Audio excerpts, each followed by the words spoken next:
Good morning po mga boss. Punta po tayo ng La Union, Rosario La Union Project. Tapos sa Poblacion Lawak project, punta rin tayo doon, tsaka Ordaneta. So yan po yung mga lakad natin ngayon mga boss. So ayun, wala pa rin yung ma-stranger natin. Higit isang buwan pa po natin siyang nakakasama. Yung kesa kasi mga isang buwan daw bago natin. So gamit natin si Travis. Ito yung gamit natin. So yung mga tropa pumasok na kanina. So gawa na yung tricycle nila. Yung isang grupo pumunta dun sa Candaba, tapos yung isang grupo naman sa Rosario La Union, doon pumunta. So okay naman na yung mga tricycle nila. So naka-condition na. So tayo naman, punta na tayo. Deliver natin tong PVC. Nagkulang kasi ng PVC dun sa Rosario. So magkaiba kasi yung kulay nung PVC noon tsaka ngayon yung batch niya. So meron namang PVC doon, kaya lang hindi pwedeng pagsamahin kasi magkaiba sila ng kulay, pero paras naman silang Nara.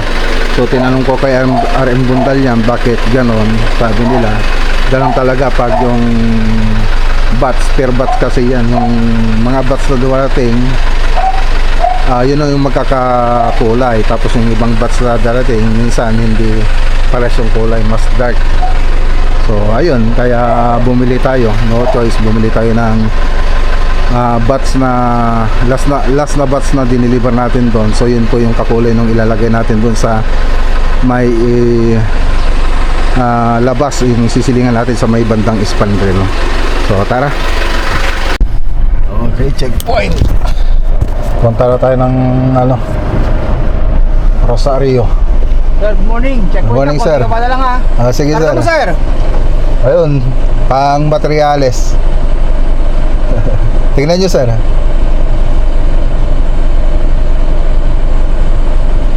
Okay, checkpoint lang mga boss. Sige, thank you.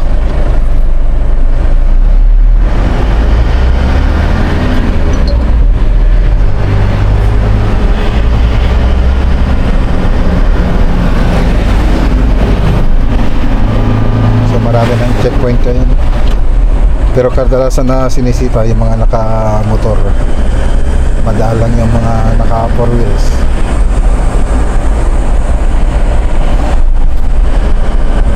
Sa na tayo mag-exit mga boss. Dito na tayo sa exit.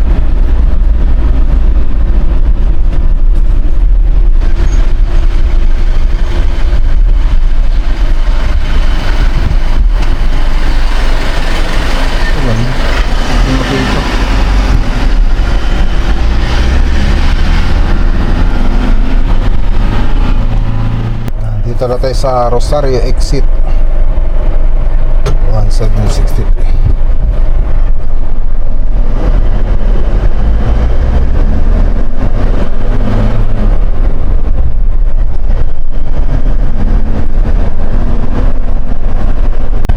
Dito na tayo mga boss.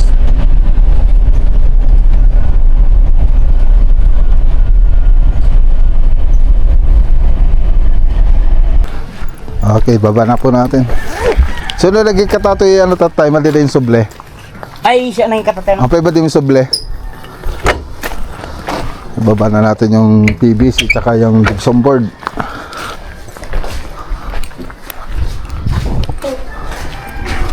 Yan, nakalagay na to.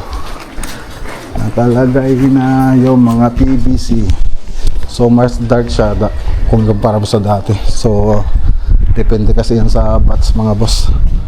Kahit isang kumpanya lang pinagkuhanan natin, pag nag-deliver sila, yung first batch minsan magkakakulay sila, minsan naman mas light. So may mga PVC pa rito, kaya lang magkaiba na sila ng kulay. Dati mas light, itong sumunod mas dark. 'Yan So, pero konti lang naman yung diferensya. Hindi masyadong halata. So, yung project natin, no, naka-aluminum profile, wala nang ano. Dati pinlight yung nilalagay natin dito sa gilid. Ngayon, yung pinlight nasa mismong ceiling na, pati na sa kabila. Yan, so pwede mo pang palitan yung kulay niyan, tricolor, warm white, daylight, tsaka white. So Nara galing kay RM Bundal yan, yung Nara na PVC. Tapos dito nagdagdag din tayo ng aluminum profile yan. So may remote din po yan mga boss, pwedeng maging white, warm white, or white. Pwede mo rin siyang i-dim, pwede mo rin siyang i-bright. So dito makikita nyo dalawang kulay yung ginamit natin dito, ay dalawang kulay yung nangyari dito, white tsaka warm white. So pwede mong i-remote yan, pwedeng maging warm white lahat o kaya white. Yan. So tricolor din yung nilagay na pinlight dito. Okay, so dito naman sa may extension, yan. So isa pang gagawin natin dito yung interior paint. Yan. Tapos dito pala sa canopy, ito na po yun. Tapos na nila dito sa canopy.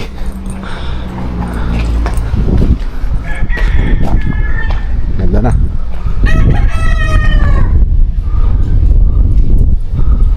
Okay.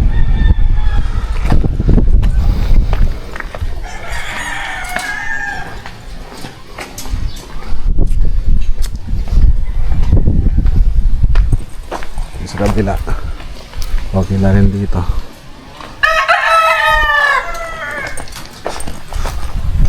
Pininturan po natin yan.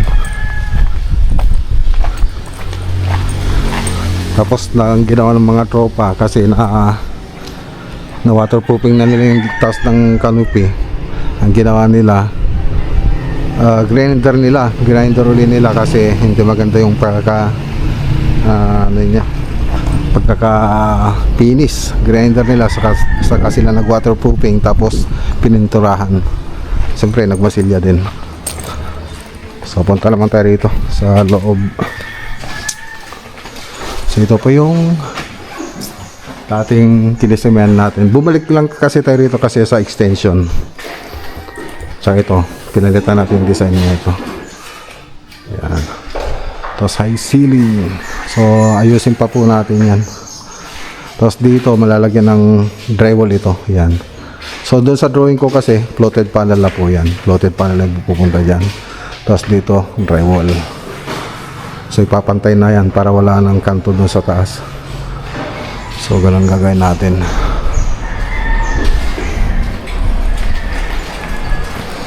So marami lang kasing agyo kasi open kasi itong bintana eh. So gaya nito kakatapos lang nating gawin. Marami na agad sapot. May mga sapot na kagad So ito pang extension. So isa pang gagawin natin dito ito. Akala namin yung binaklas namin dito kakasya, hindi lang pala kakasya. So bitin kaya bumili ako ng yung bago. So bago na yung pupunta rito. Ayan. Okay. So gumawa lang tayo ng ventilation niya. Ayan. So paano yan? Dito sa extension malalagyan. So tingnan natin. So nakalatag naman na yung aging niya. Tapos yung fascia andyan naman na. So lalagay na lang. Ayan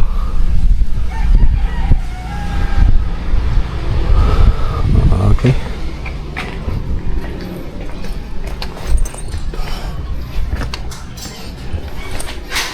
Ganda na. Tapos kumuha na rin ako ng pera 150,000 para dagdag budget dito.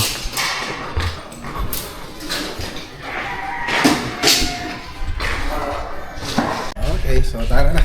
So punta naman tayo sa Poblacion Lawak, Pangasinan project.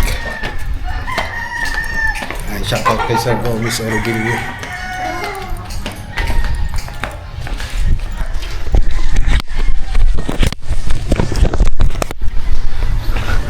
Grigat ang bulag ating nga gate na. Grigat ko mulag. Tara. Okay, so ginalaw na exit. Punta naman tayo sa Poblacion Lawak project mga boss. Update lang po natin yung project doon, tapos mag-drawing na rin tayo para sa interior design. Dito na tayo sa Lawak. Ayan, Poblacion Lawak project mga boss. Nakapagbubong na. So, hintay lang natin si JR para may kasama tayo rito. Mag-drawing kasi ako. Okay, so ayan, nakapagbubong na tayo mga boss. So dito na lang sa garahe.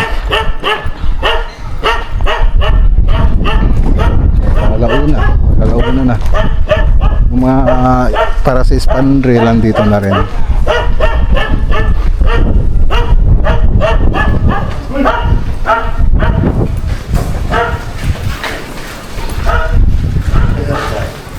Gulay ka nga na, no? Yan, lamesa. Kabubos lang na ito. Ito na lang, wala pang ano. Ito na lang, wala pang bubok. Tsaka din sa harap. Upuan. Ito yung dirty kitchen. So libutin natin mamaya. Ito yung mga door jam na gagamitin dito mga boss. Tapos spandrel. Ayan. So libutin muna natin. Punta tayo sa kabilang gilid. So dito, ano na lang po dito, bubong. Bubong tsaka spandrel na lang po lang dyan. So halos nakapalitada naman na tayo. Yung iba nagmamasilya na rito sa labas. Ayan, so spandrel na lang po lang dyan. Yung garahe. Tapos terrace. Yung terrace. Tapos yan yung hagdanan na papunta sa taas. So, nag-skim coat na rin sila rito. Okay, so naiporma na rin yung canopy. Ayan. So akyat tayo mamaya dyan.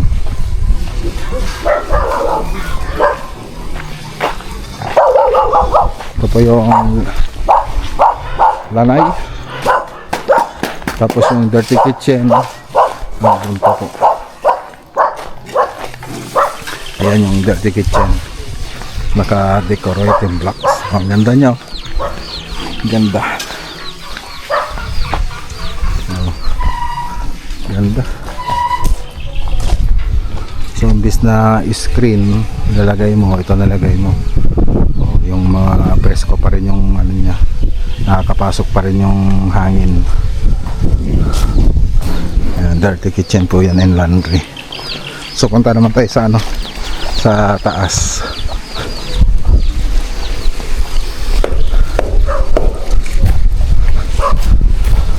Flooring na rin po sila rito. Mahangin.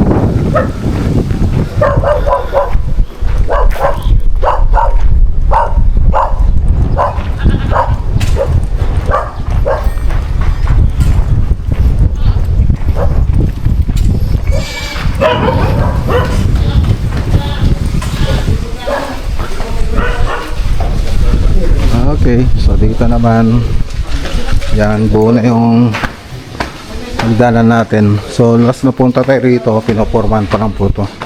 Ayan, buo na. Okay, so ito na pa yung family room.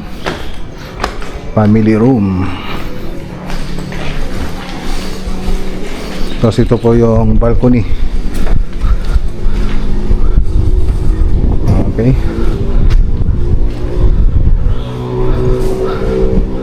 Tapos ito po yung master bedroom, walk-in closet, tapos toilet and bath. Yan. So maluwang yung master bedroom niya. Tapos may room 1 pa po rito. Saka ito yung room 2. Tapos common CR. Okay. So nag-skim coat na rin sila rito mga boss. Okay.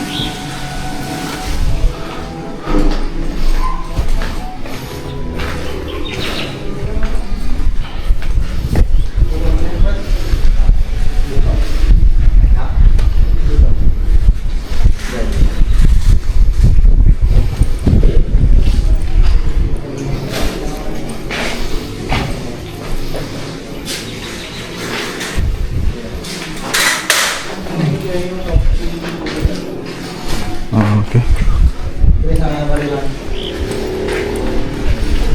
Okay, tao tayo mula ate ya. Nih, Ayan na. Baka naka-istorbo ak. Motor ka pa lang ah.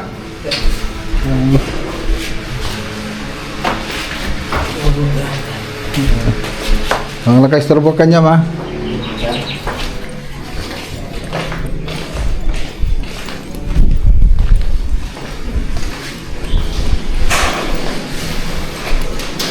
So drawing muna tayo.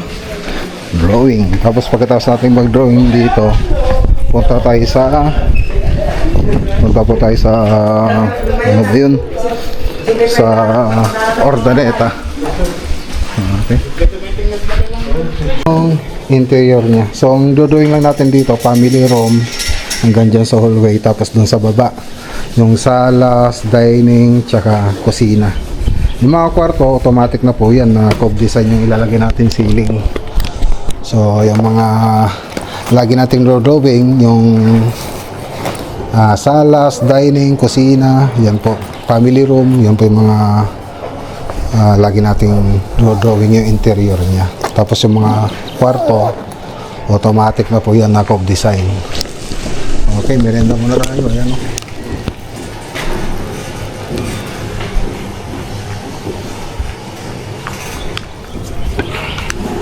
Okay. So dito pala mga boss, ano to, drywall na po yan. Tapos may pintuan dito. Tapos drywall din yan. So gypsum board din po yun. Tapos may pintuan din dito. Ayan. Drywall yan. Pati dito drywall. Tapos dito drywall na rin. Tapos pintuan. Okay. So yan po yung mga gagawin dyan. So tara, punta naman tayo sa Ordaneta. Sige, kamen. Ano mga to?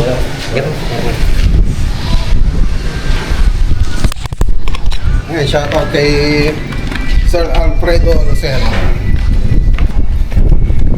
Yes.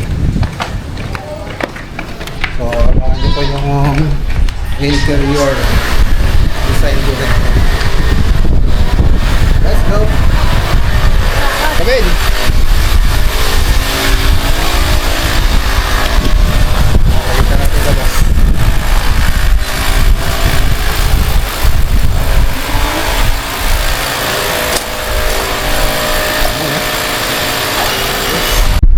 Dito na tayo sa Barangay Cabuluan, Ordaneta Project. So i-update natin yung project natin dito mga boss. Mag-alas 5 na. So natagalan po tayo dun sa Poblacion Lawak kasi nag-drawing pa po tayo, nag-ready. Ayan, dito na tayo. Ayan, break time. So ba ilalagay ito?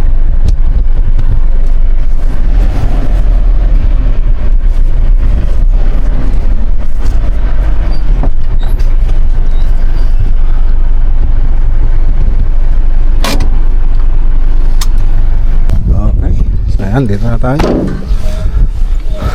Ayan, shoutout kay Sir Fernandez Lando. Tapos na lahat ng process. So bubong na lang po ito. Ewan ko lang kung namasyal na dito si Tarlac Roofing. So yan pa yung magiging itsura.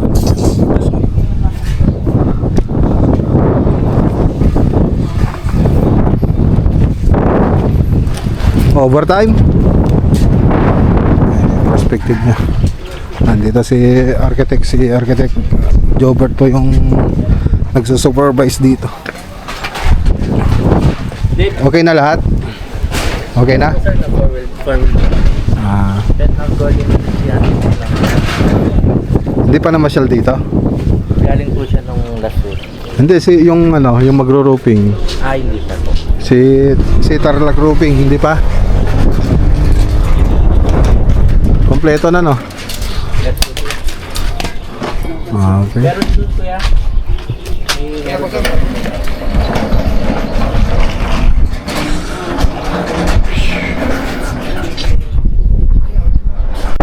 Okay, so 135 square meter mga boss. Yan. So itong mismong building lang. Yan. Pero pagkasama yung mga hagdanan, siyempre madadagdagan yun. 3 bedrooms bungalow house. Yan. So hanggang finishing na po tayo dito mga boss. Dati hanggang bare finish lang. Ngayon okay na to. So hanggang finishing na po. So hinintay lang po namin yung yero. So pagkatapos niyan, siyempre habang hinihintay natin yero, magpapa-finish na tayo ng ano, magpapalitada na tayo ng mga wall. Ayan. Okay. So ito pa yung likod. Tapos ito yung septic tank. Ayan. So winaterproofing na rin po namin ito mga boss.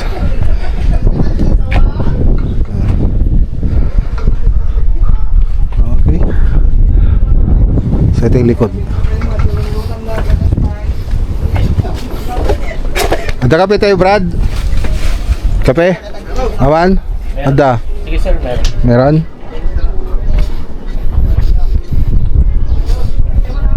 So yung ano na ito mga boss, yung bakod hindi po tayong gumawa niyan.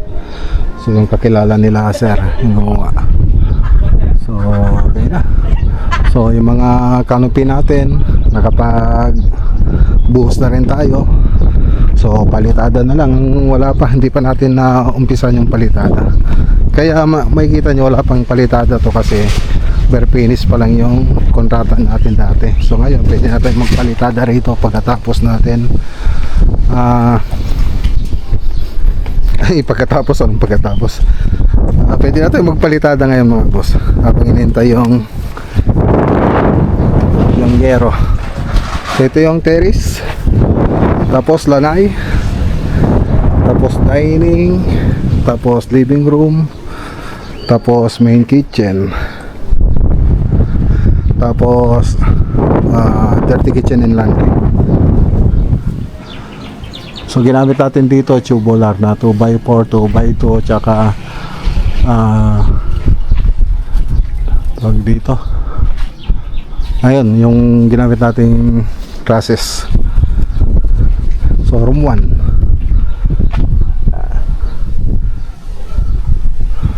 tapos ito yung common CR, tapos room 2. So wala pang palitada lahat, pero naka abang na po yung mga electrical niya tsaka yung plumbing nito. Ito yung master bedroom. Ayan o, ang taas na, ang taas o. Oh, taas. Walking closet tsaka toilet and bath. Ayan. Okay. Tapos palabas ito, balcony. Balcony.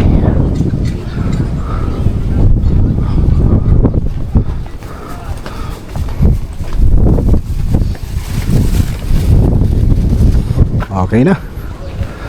Ayos. So picturean ko muna para magkaroon tayo ng ipopost sa Facebook. Yan. Bigyan natin ng sticker yung isang tao natin lagi humingi.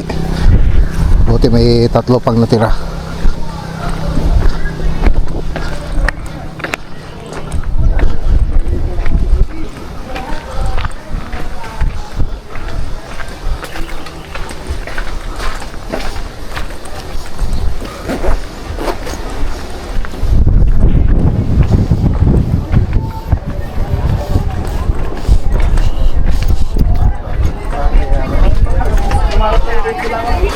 Ano na eh?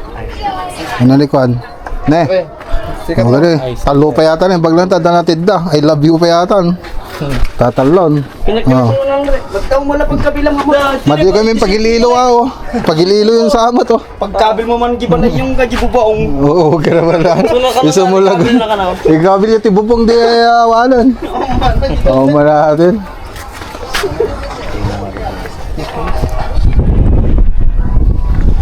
Ay, ito pa yung likod. Yan, pinabakuran na rin nila, sir. Ang luwag pa ng lupa nila hanggang doon. Ganda mag-ano rito.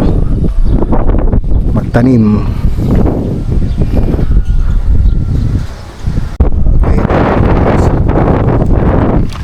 So, alas 5 pasado na. Siguradong gagabi na naman tayo mga boss. Mahangin na. Tara.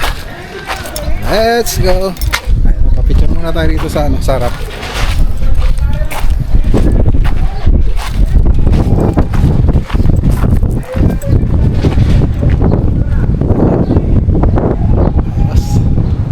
Okay, dito na tayo. Ayan o. 7:12. 7:12 na mga boss.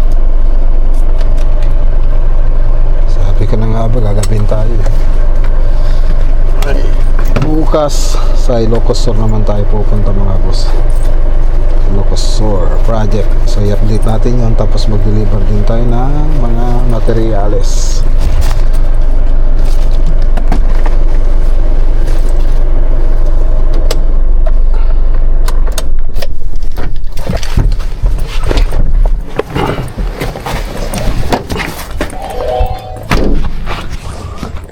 Ayos ah.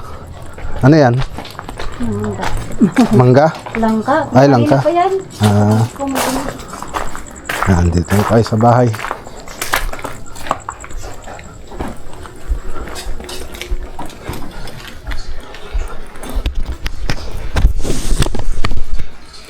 Who is your favorite vlogger? Oh, magbabay na kayo rito. Subscribe to Mark Laganyo Vlog right now and click on the video right now. Bye! Bye! Mark Laganyo Vlog is the best vlogger. Click in the video now. Make sure to Subscribe! Wait a minute.